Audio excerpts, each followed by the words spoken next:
Hey team, this is the video for April 22nd, this coming Sunday. We're going to start looking at the Beatitudes, and we're going to be looking at them individually for the next several weeks.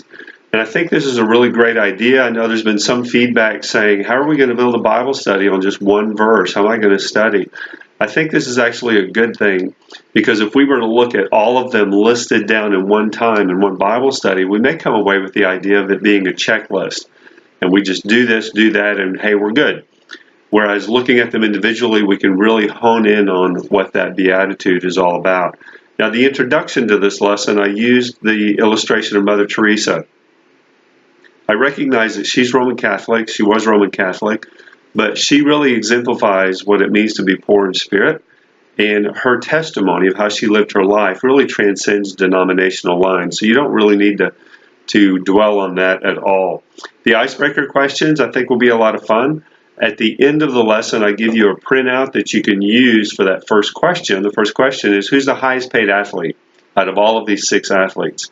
So you can kind of make a copy of that, cut it up, give people out strips of paper, and just kind of have fun with that. Because we're going to be talking about poor in spirit. We're not talking about material wealth, but this is a good way to broach that subject. Then I talk about having a to-do list. We all have to-do lists. But what would be on a to-be list? What would be some characteristics that we should have on a to-be list? And I know that comes into the list idea there, but again, we're trying to open up this subject that we don't have this list of things that we need to do, but it just kind of breaks the ice there, okay?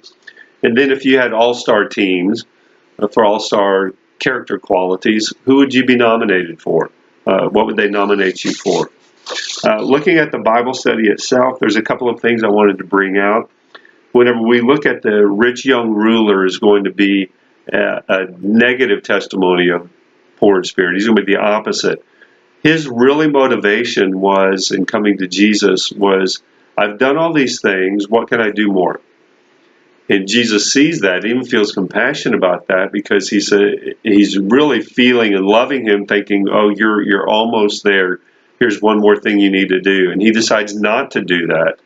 And really, if he was to do that, and I say this in the notes, he would walk away as just being the young. He wouldn't be rich. He wouldn't be a ruler.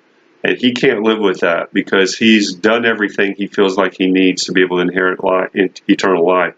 But he misses that mark. So it's not based on performance. Then I ask at the beginning of the group, what's your definition of poor in spirit?